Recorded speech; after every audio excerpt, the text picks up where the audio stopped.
Hello दोस्तों, आज की कहानी है बहू या काम वाली। पूरे 4 साल बाद अश्विन कनाडा से लौटा था। कनाडा में एक ब्यूटी प्रोडक्ट बनाने वाली कंपनी के लिए अश्विन काम करता था। अश्विन अपने देश, अपने घर लौटकर काफ़ी खुश था। एयरपोर्ट पर उतरे ही अश्विन की नज़रें अपने परिवार वालों को खोजने लगी। जल्दी ही उसे अपने माँ बाप, भाई भाभी, बड़ी बहन और खुद की 3 साल की बच्ची भी एयरपोर्ट पर खड़े नजर आई। लेकिन उसकी नज़रें शोभा को खोज रही थी। वो सोचने लगा, ये शोभा मुझसे मिलने आई क्यों नहीं, और ऊपर से उसने हमारी छोटी सी बच्ची को भी यहाँ भेज दिया। अश्विन एयरपोर्ट पर सबसे हंसी खुशी मिला।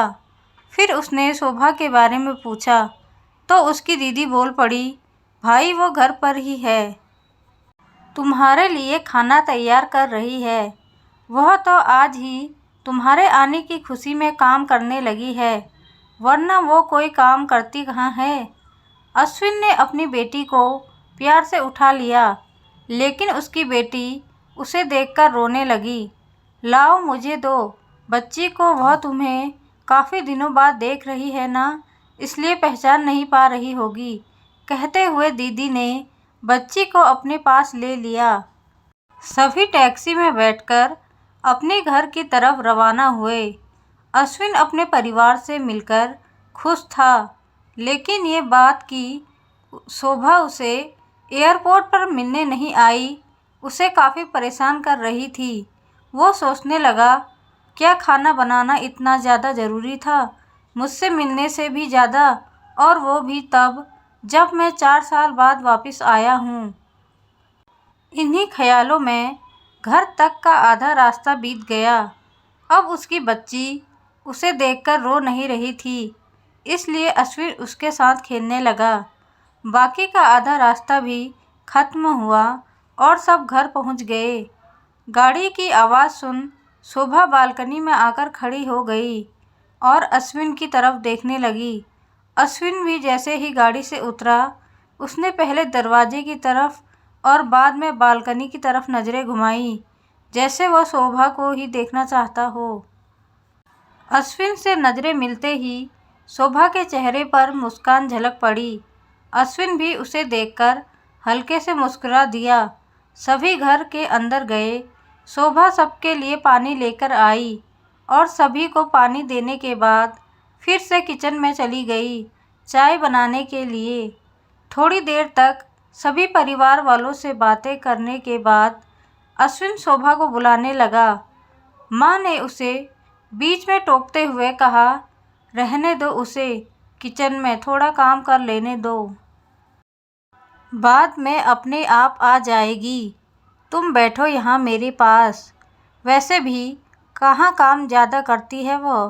अश्विन यही बात दूसरी बार शोभा के बारे में सुन रहा था। अब उसने सोचा कि मेरे परिवार वाले मुझसे झूठ थोड़ी बोलेंगे, हर दिन नहीं होता होगा उसको इतना काम, आज थोड़ा सा है, करने देते हैं, मैं बाद में उससे बात कर लूँगा। अश्विन अपने परिवार वालों से बातचीत में मग्न हो गया। एक के बाद एक रिश्तेदार और पड़ोसी अश्विन को मिलने आते रहे और शोभा को किचन से बाहर निकलने का समय ही नहीं मिला। सभी के लिए चाय बनाना, नाश्ता बनाना, यही करते करते शाम हो गई। शाम होते ही अकेली शोभा इस बड़े से परिवार का खाना बनाने में जुट गई। 2 घंटे बाद सभी परिवार वाले खाना खाने के लिए डाइनिंग टेबल पर बैठे थे, सिवा शोभा के। अश्विन चाहता था कि शोभा भी उनके साथ बैठकर खाना खाए। रात को सोने के वक्त अश्विन और शोभा अच्छे से मिल पाए। अश्विन शोभा के साथ काफ़ी बातें करना चाहता था, लेकिन वह उसके चेहरे पर थकान और नींद अच्छे से देख सकता था, इसलिए उसने शोभा को परेशान न करने का फैसला किया और उसे सोने दिया। शोभा सोने ही वाली थी कि उसकी छोटी बच्ची रोने लगी, तो शोभा तुरंत उठकर उसे दूध पिलाने के लिए चली गई। अश्विन कब सो गया उसे पता ही नहीं चला। जब सुबह बच्ची की रोने की आवाज़ आने लगी तो अश्विन उठा और शोभा को पुकारने लगा। जब शोभा पास नहीं दिखी तो उसने बच्चे को चुप कराया और फिर से सुला दिया। अश्विन बाद में शोभा को देखने लगा तो शोभा उसे फिर से किचन में मिली, जो सुबह सुबह ही जल्दी उठकर घरवालों के लिए चाय नाश्ते की तैयारी में लग गई थी।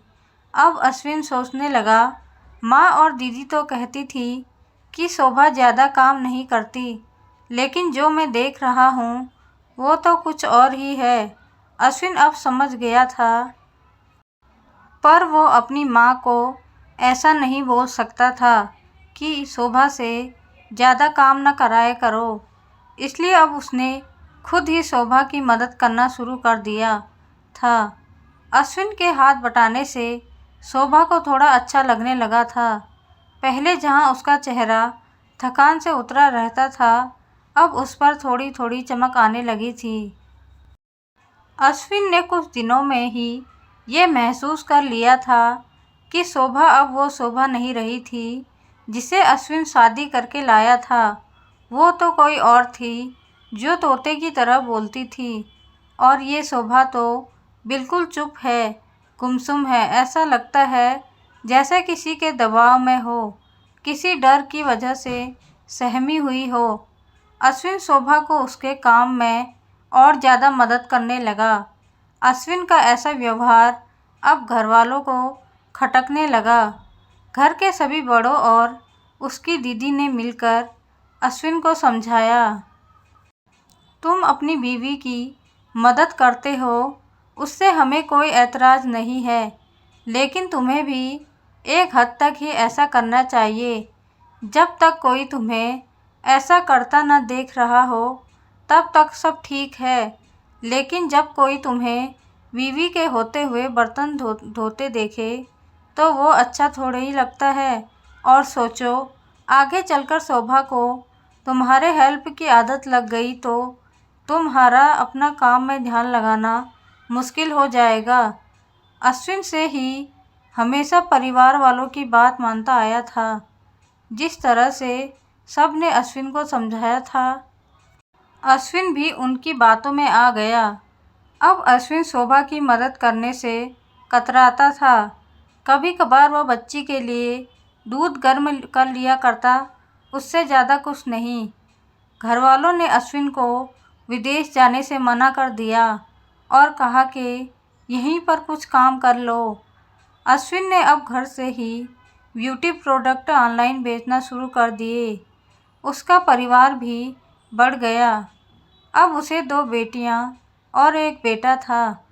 दोनों बेटियां स्कूल जाने लगी थी, लेकिन बेटा अभी भी छोटा था।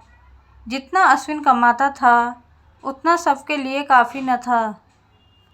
काफ़ी सोच विचार करने के बाद अश्विन ने यह फैसला किया कि वह अब शोभा के साथ शहर में जाकर रहेगा, जहाँ पर शोभा भी काम कर पाएगी और वह घर से ही अपनी ब्यूटी प्रोडक्ट बेचना शुरू रखेगा।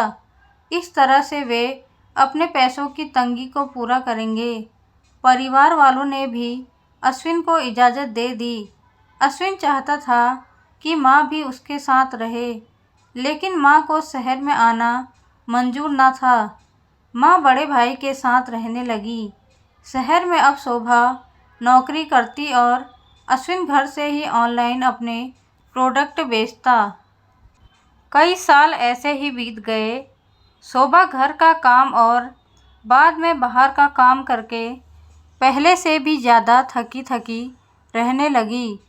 परिवार वालों की अश्विन के दिमाग में डाली बातें अभी भी उस पर असर करती थी। वह यहाँ पर भी शोभा का हाथ न बटाया करता। अश्विन अब दिन रात अपने प्रोडक्ट बेचने में ही मसरूफ़ रहता। कभी कभी शोभा उससे कहती कि मुझे अच्छा नहीं महसूस हो रहा है, मुझे डॉक्टर के पास ले चलो। वो हाँ कह देता, लेकिन अपने काम में इतना खो जाता कि कभी उसको डॉक्टर के पास ले ही नहीं जाता।